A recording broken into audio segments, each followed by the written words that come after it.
Hello students, welcome to my channel. So student, जैसा कि आप सभी लोगों की परीक्षाएं नज़दीक आ गई हैं और मैं लगातार आप लोगों के लिए आपके हर सब्जेक्ट के इम्पॉर्टेंट क्वेश्चंस की वीडियोस अपलोड कर रही हूं और मैंने कई क्वेश्चन ऐसे भी अपलोड किए हैं जिनका आंसर भी मैंने आपको बताया है वीडियो में कि अगर एग्जाम में आपसे क्वेश्चन पूछ दे तो आपको आंसर किस तरह से लिखना चाहिए। तो जिस तरह से मैंने आपको आंसर लिखने का बताया है, आप लोग वो वीडियो भी देख लीजिएगा चैनल पर विजिट करके, क्योंकि बहुत इम्पॉर्टेंट क्वेश्चंस मैंने आपके बताए हैं आपके समाजशास्त्र के सेकेंड सेमेस्टर के। और स्टूडेंट्स देखिए, आपका आज का जो क्वेश्चन मैं बताने वाली हूँ बहुत इम्पॉर्टेंट क्वेश्चन है। हर एक क्वेश्चन मैं आपको बता रही हूँ और आपको ये भी बता रही हूँ आपका क्वेश्चन किस किस तरह से एग्जाम में पूछ सकता है, और एग्जाम में क्वेश्चन अगर आ जाए तो उसका लिखने का सही तरीका क्या है, आप लोग किस तरह से लिखेंगे तो आपको पूरे पूरे मार्क्स मिल जाएंगे। तो देखिए, आज का जो क्वेश्चन है वो है संयुक्त परिवार का अर्थ परिभाषा देते हुए संयुक्त परिवार की प्रमुख विशेषताओं का वर्णन कीजिए। देखिए, जो छात्र बीए सेकेंड सेमेस्टर यानी बीए फर्स्ट ईयर के सेकेंड सेमेस्टर में हैं और सोशियोलॉजी पढ़ रहे हैं तो उनके लिए क्वेश्चन मोस्ट इम्पॉर्टेंट है। और स्टूडेंट्स, जिस तरह से मैं आपको बताती हूँ हर वीडियो में कि आपको आंसर किस तरह से लिखना है, आप उसी तरह से लिखिएगा। और आज की वीडियो में देखिए मैं आपको किस तरह से बता रही हूँ और मैं आपको वर्ड बाय वर्ड पूरा आंसर बता देती हूँ कि आपको बिल्कुल प्रॉब्लम ना हो अपने क्वेश्चन का आंसर ढूंढने के लिए। आप फौरन से इसको नोट डाउन करें और इसको लर्न करें और एग्जाम में जाएं और लिखें और अच्छे से अच्छे मार्क्स पाएं। तो देखिए, संयुक्त परिवार का अर्थ एवं परिभाषा देते हुए संयुक्त परिवार की प्रमुख विशेषताओं का वर्णन कीजिए। देखिए, विशेषताएं हैं जो संयुक्त परिवार की वो बहुत इम्पॉर्टेंट है, एग्जाम में आना ही आना है आपके। और देखिए, संयुक्त परिवार का क्या अर्थ होता है, संयुक्त परिवार क्या है, जॉइंट फैमिली सिस्टम क्या है, और इसकी डेफिनेशन आपको देने के लिए पूछा जा सकता है। और देखिए स्टूडेंट्स, यहाँ पे ना आपका जो क्वेश्चन है, एक तो आपका क्वेश्चन शॉर्ट में भी बन सकता है, लॉन्ग में भी बन सकता है। जब आपका यही क्वेश्चन लॉन्ग में आएगा तो कुछ इस तरह से आएगा। तो देखिए, अगर ये क्वेश्चन आपका शॉर्ट में आ जाए, वेरी शॉर्ट में आ जाए, तो आंसर किस तरह से लिखेंगे, क्योंकि आपको शॉर्ट और वेरी शॉर्ट में तो पूरा बहुत बड़ा बड़ा आंसर लिखना नहीं होगा। और जब ये क्वेश्चन लॉन्ग में आ जाए तो आप इसका आंसर किस तरह से लिखेंगे। तो आज पूरा तरीका मैं आपको बताने वाली हूँ कि शॉर्ट में या लॉन्ग में, यानी कि अति लघु में, लघु में, दीर्घ उत्तरीय में किस तरह से एग्जाम में उत्तर लिखना चाहिए कि आप पूरे से पूरे मार्क्स यानी पूरे से पूरे अंक प्राप्त कर सकें। तो आइए, ये वीडियो आपके लिए बहुत हेल्पफुल हो सकती है। चलिए स्टार्ट करते हैं। देखिए, संयुक्त परिवार का अर्थ। देखिए, मैं आपको पूरा आंसर ही बताती हूँ और साथ साथ मैं आपको पूरा तरीका बताते चलूंगी कि लघु में, अति लघु में और दीर्घ में किस तरह से लिखना है। देखिए, संयुक्त परिवार का अर्थ सामान्य निवास, सामान्य रसोई उत्पादन की संगठित व्यवस्था, संयुक्त पूंजी, सामान्य भरण पोषण, सामान्य धर्म एवं दायित्वों का पारस्परिक रूप से निर्वाह तथा कर्ता की महत्वपूर्ण स्थिति के कारण हिंदू परिवार व्यवस्था को संयुक्त परिवार व्यवस्था कहा जाता है। यह अति प्राचीन व्यवस्था है। देखिए स्टूडेंट्स, सामान्य निवास, सामान्य रसोई उत्पादन की संगठित व्यवस्था, कहने का मतलब ये है कि एक संयुक्त परिवार, एक जॉइंट फैमिली क्या है, जहां पर एक ही छत के नीचे तीन पीढ़ियां रहती हैं। तीन पीढ़ियां का मतलब दादा हो गए, दादा दादी हो गए, फिर दादा दादी के जो बच्चे हैं जैसे आपके पिताजी हो गए, आपके बड़े अब्बू हो गए, आपके चाचा हो गए, फिर उनके जो बच्चे हैं यानी जो आपके कजिन्स हैं, आप लोग हैं, ये क्या तीन पीढ़ियां हो गई। तो जो तीन पीढ़ियां एक ही छत के नीचे रहते हैं उनका एक ही रसोई होता है। और उत्पादन की संगठित व्यवस्था यानी एक रसोई में खाना बनता है और पूरे परिवार के सदस्य खाना को खाते हैं, एक तरह का खाना खाते हैं। संयुक्त पूंजी होती है और सब मिलकर काम करते हैं और कमाते हैं। तो फिर कमाकर जो पैसे लाते हैं वो कर्ता कौन होते हैं, जो घर में सबसे बड़े होंगे, यानी जो अगर आपके दादा हैं तो आपके दादा होंगे, तो वही क्या होते हैं, संयुक्त परिवार का कर्ता होते हैं।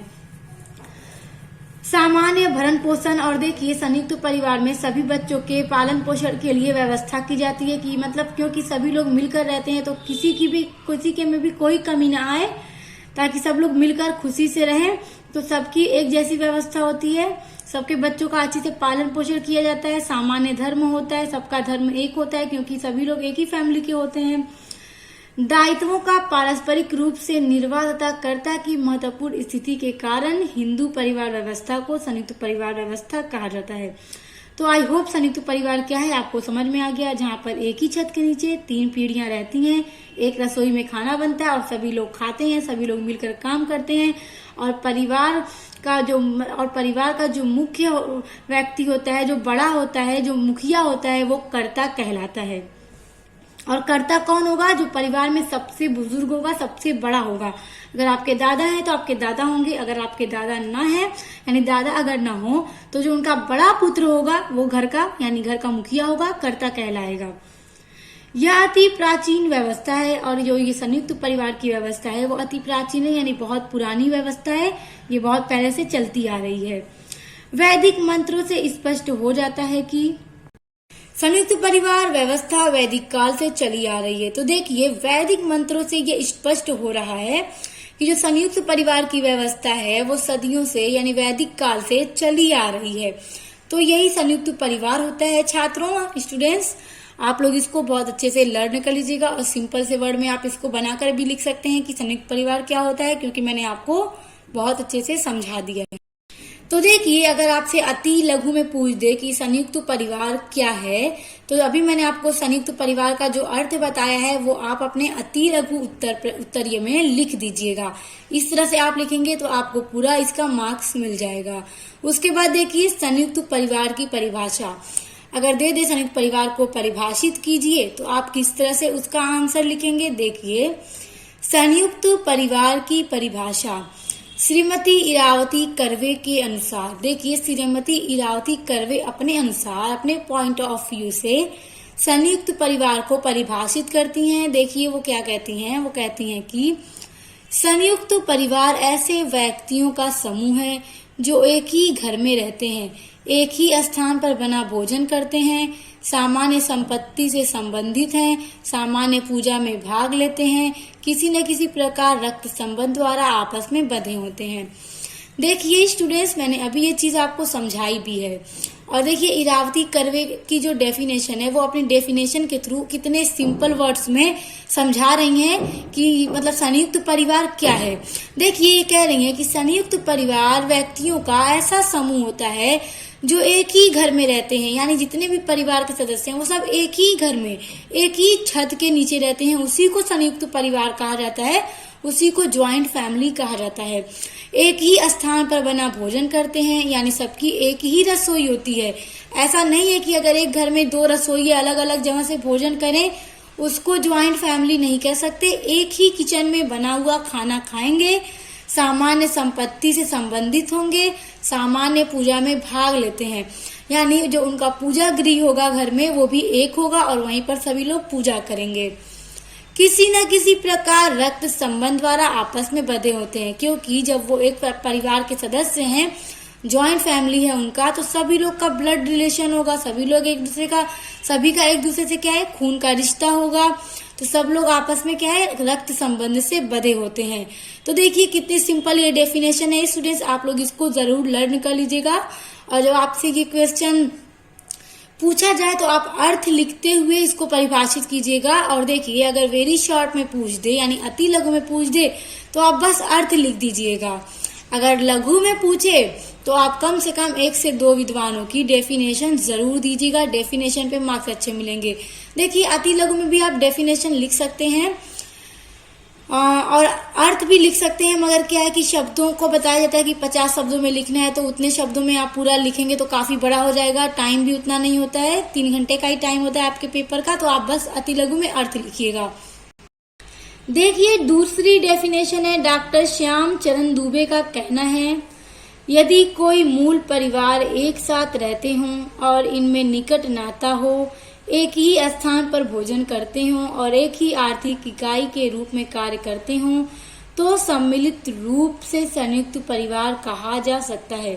देखिए डॉक्टर श्याम चरण दुबे की परिभाषा है, ये कहते हैं कि यदि कोई मूल परिवार एक साथ रहता हो और इनमें निकट नाता हो, यानी सबका एक दूसरे से रिलेशन हो, क्योंकि एक परिवार में रहते हैं तो जाहिर सी बात है कि रिलेशन है, भाई बहन है, माता पिता हैं, मियाँ बीवी हैं, सब कोई है, बच्चे हैं, एक ही स्थान पर भोजन करते हो, ये बात मैं बार बार आपको बता रही हूँ कि एक ही किचन होगा, एक ही जगह पर भोजन करेंगे और एक आर्थिक इकाई के रूप में कार्य करते हैं। और सबका क्या है, व्यवसाय, अगर अपना कोई फैमिली बिजनेस है तो एक ही बिजनेस में सभी लोग करते हैं काम। अगर अलग अलग लोग काम करते हैं, कोई ऑफिस में काम करता है, कोई कुछ काम करता है, तो फिर भी क्या करते हैं, लाकर पैसा क्या कहाँ पर रखते हैं, मुखिया जो घर का करता है वही जिम्मेदार होते हैं, वही घर की व्यवस्था को बनाए रखते हैं। और सम्मिलित रूप से इसको क्या है, कह सकते हैं कि हाँ ये एक संयुक्त परिवार है। जिस परिवार में ये सभी विशेषताएं हमें देखने को मिलेंगी वो क्या है, वो एक संयुक्त परिवार ही कहलाएगा। और जब आपसे पूछे क्वेश्चन तो आप 2 डेफिनेशन जरूर लिखिएगा, लॉन्ग में या शॉर्ट में। वेरी शॉर्ट में आप सिर्फ अर्थ लिख सकते हैं। स्टूडेंट्स देखिए, अगर आपके परीक्षा में, आपके पेपर में आपसे प्रश्न पूछ दिया जाए कि संयुक्त परिवार का अर्थ देते हुए, परिभाषा लिखते हुए संयुक्त परिवार की विशेषताओं का वर्णन कीजिए, तो जिस तरह से मैंने आपको अर्थ बताया संयुक्त परिवार का, संयुक्त परिवार की परिभाषा बताई, आप उस तरह से हेडिंग डालकर विद्वानों का नाम लिख कर परिभाषा दे दीजिएगा। उसके बाद हेडिंग डालिएगा बड़ी सी, संयुक्त परिवार की विशेषताएं। उसके बाद हेडिंग डाल के लिखना शुरू कीजिएगा जिस तरह से मैं आपको बता रही हूँ। और अगर पेपर में आपसे सिर्फ ये क्वेश्चन आ जाए, संयुक्त परिवार की विशेषताओं का वर्णन कीजिए, अगर सब एक साथ आए अर्थ, परिभाषा, विशेषता, तो जैसे बताया वैसे लिख दीजिएगा। और अगर अलग से प्रश्न आ जाए कि संयुक्त परिवार की विशेषताओं को लिखिए या बताइए या वर्णन कीजिए, तो देखिए इसको बस आप हेडिंग डालिएगा और किस तरह से लिखना है चलिए देखिए। पहले हेडिंग डालिएगा सामान्य निवास, यानी एक जगह पर ही निवास करते हैं। देखिए, संयुक्त परिवार का एक प्रमुख लक्षण एक ही स्थान पर निवास करना है। संपूर्ण गृह परिवार के प्रत्येक सदस्य के लिए खुला रहता है। देखिए, सामान्य निवास का मतलब जॉइंट फैमिली तो तभी होता है जब व्यक्ति एक ही घर में एक ही छत के नीचे रहते हैं। तो आपको यही लिखना होगा कि संयुक्त परिवार की एक प्रमुख लक्षण या एक प्रमुख विशेषता ये है कि परिवार के सभी सदस्य एक ही स्थान पर एक ही छत के नीचे निवास करते हैं। संपूर्ण गृह परिवार के प्रत्येक सदस्य के लिए खुला रहता है, यानी जो घर का दरवाजा है परिवार के हर एक सदस्य के लिए खुला रहता है, क्योंकि सभी लोग एक ही परिवार के सदस्य होते हैं और एक ही छत के नीचे एक ही घर में रहते हैं। दूसरा है सामान्य पाकशाला। संयुक्त परिवार का दूसरा प्रमुख लक्षण एक सामान्य पाकशाला है। परिवार का प्रत्येक सदस्य यहीं पर भोजन करता है। देखिए, पाकशाला का मतलब एक ही जगह पर भोजन बनता है और परिवार में जितने भी सदस्य होते हैं सभी वहीं का बना भोजन खाते हैं। एक ही किचन होता है, अलग अलग किचन नहीं होता है। तो आप लिखेंगे, पहले हेडिंग डालेंगे सामान्य पाकशाला, इसको हेडिंग डालने के बाद आप इस हेडिंग को इस तरह से भी डाल सकते हैं कि एक ही रसोई घर होता है, इस तरह से हेडिंग डाल के, या सामान्य रसोई घर यानी एक रसोई घर होता है।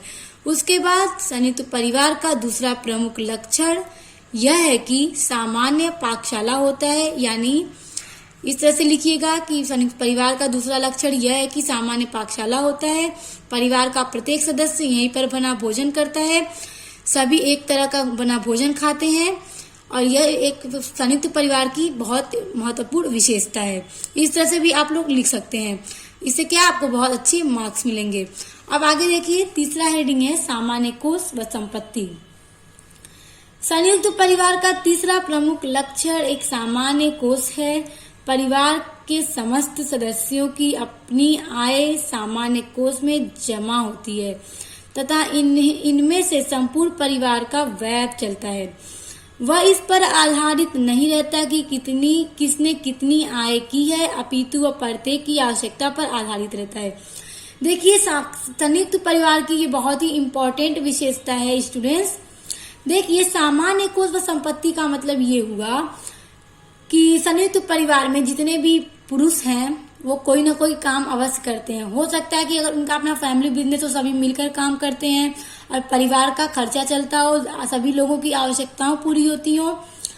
और अगर सभी लोग का अलग अलग काम है फिर भी फैमिली एक है, तो सभी लोग अपना पैसा, अपनी जो इनकम उनकी सैलरी होती है वो आय कोष में जमा करने का मतलब जो परिवार का मुखिया है जो करता है उसके पास जमा हो जाता है। इस यहाँ पे ये फर्क नहीं, यहाँ पे ये नहीं देखा जाता कि किसने 50,000 कमाया और किसने सिर्फ महीने का 10,000 कमाया। सबको एक जैसा भोजन मिलेगा, एक जैसा कपड़ा मिलेगा, एक जैसी जिसकी जिसकी जो आवश्यकताएं होंगी सभी को पूरा किया जाएगा। वही संयुक्त परिवार होता है और संयुक्त परिवार में इन सब चीजों का ध्यान रखा जाता है। यहाँ पे ये नहीं हो सकता कि आपने 50,000 कमाया, आपने 5,000 बस कमाया तो तुम्हें कम दिया जाएगा, तुम्हें इस तरह का खाना दिया जाएगा। सब एक जैसा खाते हैं, एक जैसा पहनते हैं और एक साथ मिलकर रहते हैं। तो यही स्टूडेंट्स एक संयुक्त परिवार की बहुत इंपॉर्टेंट विशेषता है। और जितनी विशेषताएं मैंने आपको बताई आप पूरा अच्छे से लिख दीजिएगा, आपको एग्जाम में बहुत अच्छे मार्क्स मिल जाएंगे। और ये सब बहुत इंपॉर्टेंट क्वेश्चन है आपका, इन सबको आप वर्ड बाय वर्ड याद कर लीजिएगा बहुत अच्छे से। और मैंने आपको बता भी दिया है कितना सिंपल है, आप इसको बनाकर भी लिख सकते हैं क्योंकि मैंने सब आपको अच्छे से समझा दिया। आप लोग इसको बनाकर भी लिख दीजिएगा, आप लोग हेडिंग बस याद कर लीजिएगा, आपको बहुत अच्छे मार्क्स मिल जाएंगे।